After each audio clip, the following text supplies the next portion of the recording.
Nahaharap sa kasong tax evasion ang negosyanteng si Antonio Chu. Inaasahan naman daw ito ni Chu pero ginit niyang bahagi lang ito ng harassment laban sa kanya. Balita hatid ni Katrina Son.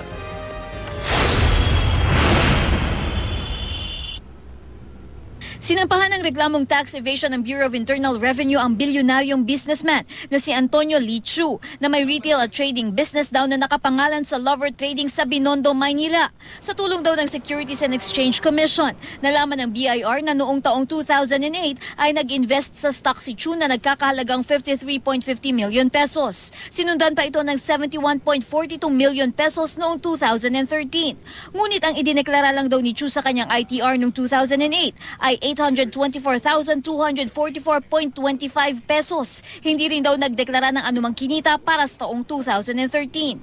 Our 330th case is against Antonio Lee Chu for willful attempt to evade or defeat tax and deliberate failure to supply correct and accurate information in his annual income tax return for taxable year 2008 and willful failure to file his ITR for taxable year 2013.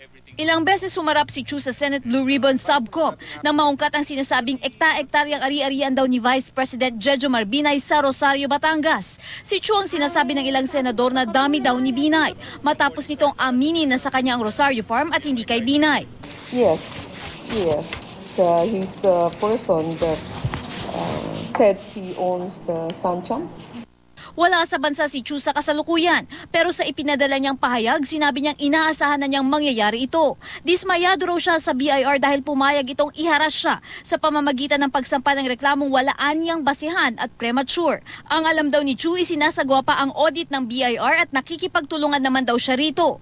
Hindi rin daw naging patas ang BIR sa agarang pagsampa ng reklamo laban sa kanya. Nire-review na raw ng kanyang mga abogado ang kaso para sa susunod nilang hakbang. Nauna rito, sinampahan na rin ng BIR ng tax evasion complaint ang kapatid ni Chu na si James at asawang si Lorraine nung nakaraang buwan. Si James at Lorraine ang ilan sa mga campaign contributor ni Vice President Binay. Katrina Son, GMA News.